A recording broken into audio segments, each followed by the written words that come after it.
everybody, and welcome to Nick's Stream. Today we're going to be checking out my video game mega pickups of the last little while.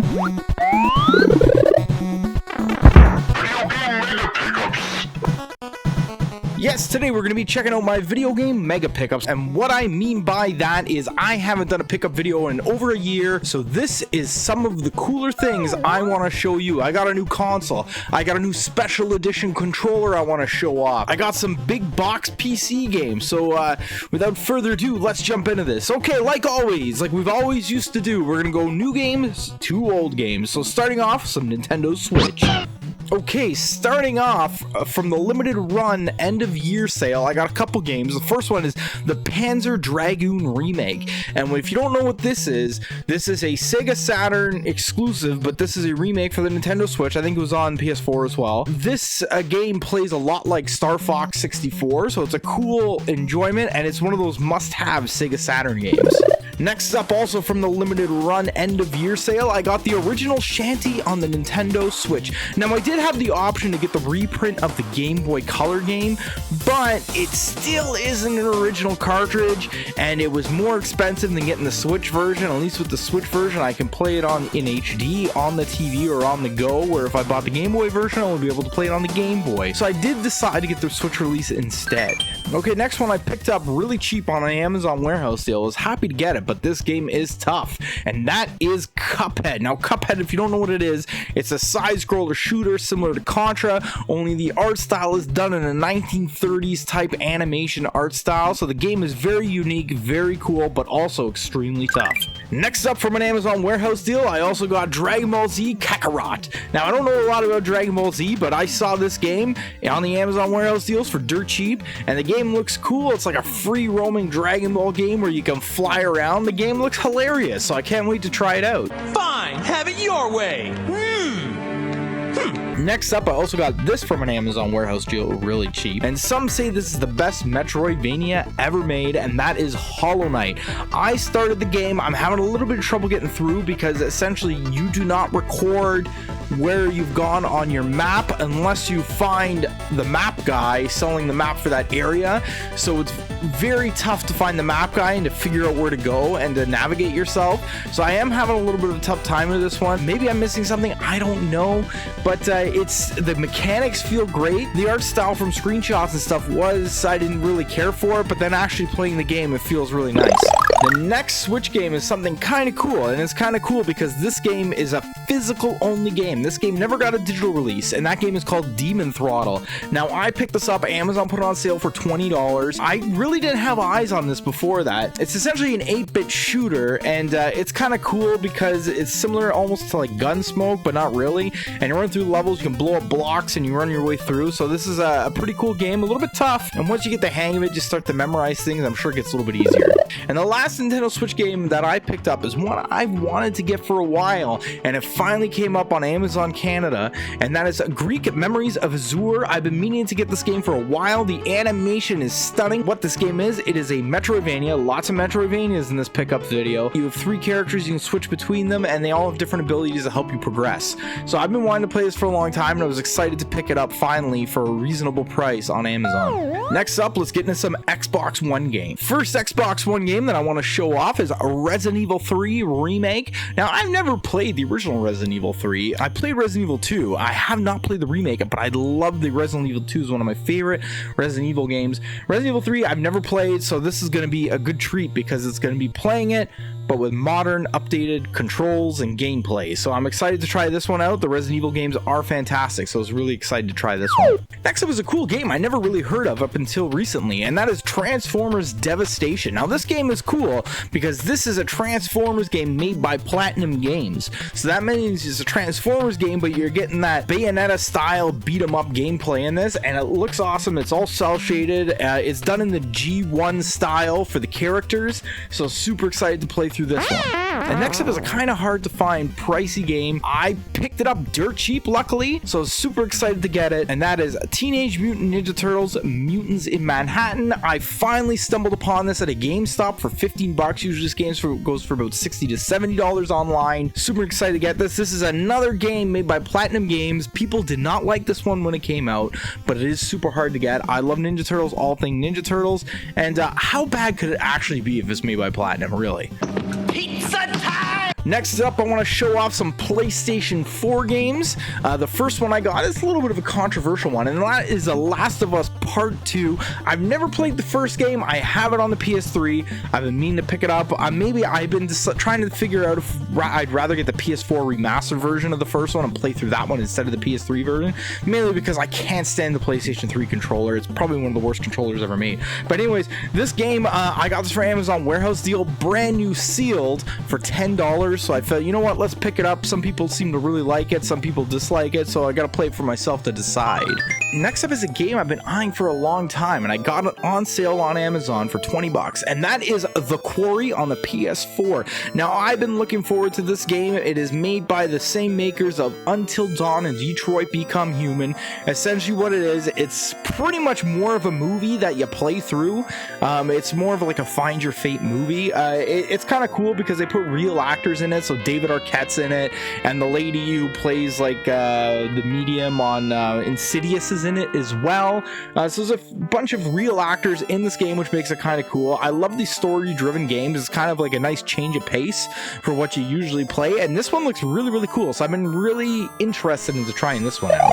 Next up is one I didn't know existed not too long ago, but I'm super excited to get it, and that is Zombie Vikings Ragnarok Edition. From what I understand, this is a PS4 exclusive. It's made by the same developer that made Flipping Death, which is a game that completely surprised me when I played it on the Switch. Absolutely loved that game.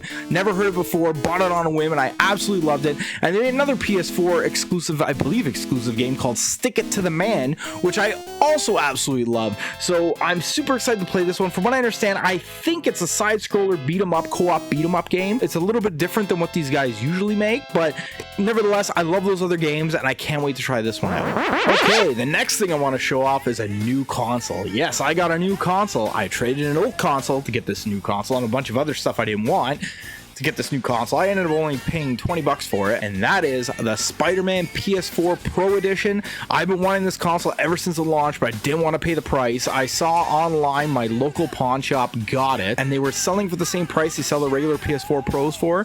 So I went, unhooked my regular PlayStation 4, brought down a whole box of other games and stuff I had set aside for trade-in anyways, and I traded it all in. I ended up paying about 20 bucks to get this. It does have the controller with it, which is super exciting. Next up is the Xbox One controller, and this is probably one of the most beautiful controllers I've ever seen, and that is the Forza Horizon 5 Xbox Series XS Special Edition controller. What I love about these Xbox Special Edition controllers is it isn't just like a printed faceplate on them. They go really hardcore on these things. All custom buttons, custom textures. This one has a see-through plate with some 80s style colors splattered across it. Really, really cool. I love this controller. I've been eyeing it for a long time. One came out up on warehouse deals for a dirt cheap price. The box is a little bit smashed in the back. That's probably why it got returned. But that being said, the controller's in mint shape, and the front of the box looks fine too. So it's just the back's got smashed. So it's not a huge deal. And next up is a Wii game, and that game is called Overlord Dark Legend. Now, if you don't know what Overlord is, it is a Pikmin style game, but done a little bit more gothic, I guess you would explain it, but it's still kind of cartoony. Now, these games tend to be pretty fun, so I'm excited to try this one out. Next one is an original Xbox game, and this original Xbox game is a game I've been wanting to get for a long time. I finally picked it up, and that is RoboCop on the original Xbox. What this is a first-person shooter. RoboCop is one of my favorite franchises of all time, top 5 favorite movies of all time, and I'm super excited to get this game now. I did play it a bit. The game is kind of silly, and I remember going through there's one part where you go through the sewers and you have to fight a giant rat, which makes like no sense in the RoboCop universe, but I don't know, it's still kind of a cool game. The voice acting isn't Peter Weller, but it's some other guy who kind of sounds like him. I don't know, the gameplay's kind of decent though. Crime will not be tolerated. You You have been warned. Okay, let's get into some 32-bit games. Next up, we got a game on the PS1 called Spin Jam. From what I understand, this game kind of looks a little bit like Bust-A-Move, which I love, absolutely love Bust-A-Move. But the reason I picked it up because it was like $5, and I always love the 32-bit style animations, more prominently on the Sega Saturn, because everybody else went a little bit more 3D. But this game looks pretty nice, so I was excited to try and pick this one up. Okay, earlier on, we had Panzer Dragoon Remake, and we also got the original Panzer Dragoon on the Sega Saturn. I traded a bunch of games to get this one, so I ended up breaking even on it. Got it for free pretty much. Well, I had to trade my games to get it.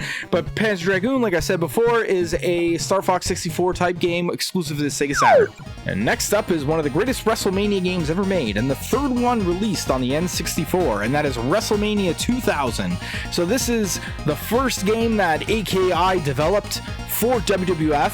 Prior to this, they had WCW NWO Revenge for the WCW. So this is kind of like a jumping point. I would say Revenge is better than this, and obviously No Mercy is better than this, but this is the first stepping point for AKI to do WWF game, and this game is still very enjoyable. I can't believe this little Rudy Pucciabroni has stolen all the Rock's signature moves. He walks like the Rock. He talks like the Rock. He's got the rock bottom, the people's elbow, the people's eyebrow. That's gimmick infringement. That ain't right. He's even got the millions and the millions of the Rock's fans playing this video game. Okay, next up, I want to show you a couple big box PC games. I'm starting to get back into picking up some big box PC games for games that are kind of special to me. Maybe I originally bootlegged them to play them. The first one I show you is American McGee's Alice. So if you don't know what American McGee's Alice is, it's a third-person action platformer where you play as more of like a twisted version of Alice in Wonderland going through the levels. I have the sequel to this on the PS3. I don't believe this one ever got a console release,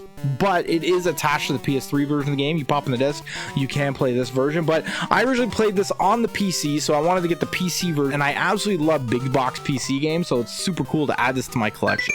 Next up, big box PC game I got is one of my favorite games of all time, one of the most legendary games of all time, and that is the Ultimate Doom Big Box Complete Collection. This one comes with the newer episode, Thy Flesh Consumed, which was not released in the original copy of Doom. So this one was super exciting to get, and I always wanted a physical copy of Doom on the PC, and now I got it, and I'm super excited.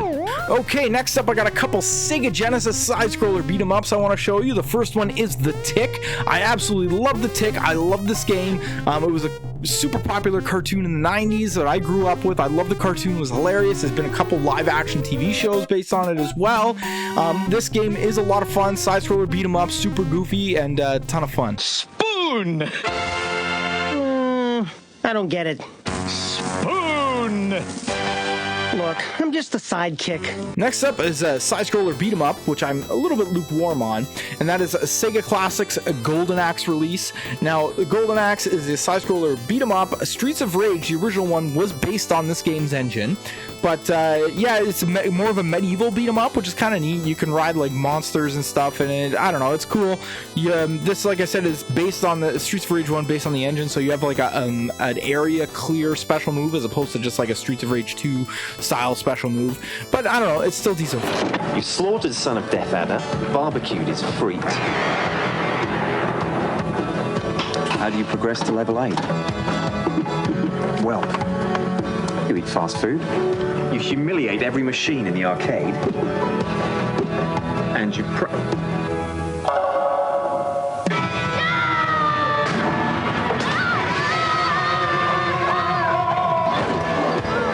Okay, now we're gonna get into some NES games, and the next I want to show you isn't an original release NES game, but it was an actual NES game developed, just never got released. And I bought this off eBay, and somebody's making physical copies of it for the NES, and that is RoboCop versus the Terminator. I don't know if you knew this. RoboCop versus the Terminator did get an NES game, and it is a real game. It's not a homebrew or anything, and it just never got released. I guess because they felt it was too far into the next generation to release the game after they developed it. But this game is actually surprisingly really good. Great mechanics for RoboCop. The shooting's great, the platforming is great, and super fun game. Check this one out if you've never heard of it before or seen it. Very different from the Genesis and the Super Nintendo versions. So in my collecting, I go through a lot of stages. I go through a lot of like collecting bursts. So like I'll focus on one thing for a little bit. And what I've been focusing a lot lately is complete in-box NES games. I'm trying to get them cheap wherever I can get them cheap. So let's show some of these off, some of the ones I've gotten. Starting off, I upgraded my copy of Star Tropics. I had a loose copy. Now I have it complete in box. Star Tropics, if you do not know, it's more of like a modern day take on Legend of Zelda. It's built on the original Zelda's gameplay engine as well. So it's a really, really cool game to check it out if you never heard of it. Next up, I got a game called Pinbot. Now, Pinbot is a pinball game developed by Rare. It's really cool because as you hit the ball up, it'll actually cut the screen in half and keep your paddles visible on the bottom at all times. And then as the ball falls, then the screen will eventually merge again, so you can hit them with the paddles. So you'll have like an idea where your paddles are at all times. So a really, really cool pinball game to check out on the NES. Next up is another NES game. It's a Capcom NES game, and that's called Trojan. Trojan is like a post-apocalyptic, futuristic game, but you're everybody's kind of like gone back to medieval times. So you have a sword and shield, and you're side-scrolling through the levels. You can fall in sewers and fight guys in the sewers. It's an okay game, not one of Capcom's best NES games, that's for sure, but it's still a fun game. Next up is a game called Little Nemo's Dream Master, and what this is a NES side-scroller game. It's very cartoony, great graphics on the game, and essentially you can turn into different animals that give you different abilities to progress through the game. The game is absolutely fun. I've never heard of this game until not too long ago, and I was pleasantly surprised to pick it up at a dirt cheap price. Capcom introduces Little Nemo, the Dream Master. We tapped into your deepest, darkest nightmares.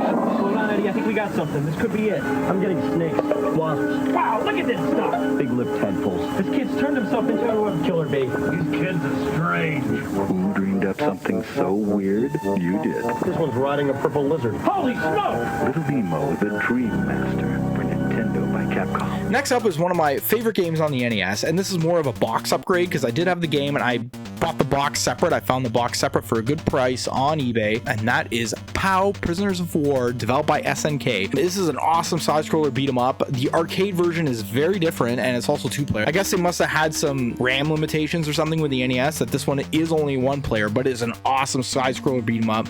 Kick-ass music in it. I love this game. I love it a lot. I know there is a mod of it now. If you have like an EverDrive cart, you can actually play it two-player. They made a two-player mod, but this game is absolutely one of my favorite NES games. Absolutely love it. Check it out if you haven't played it. Well, everybody, that's my NES Mega Pickup update. If you like what you saw, hit like. If you dislike what you saw, hit dislike. Leave a comment down below, and we'll see you later.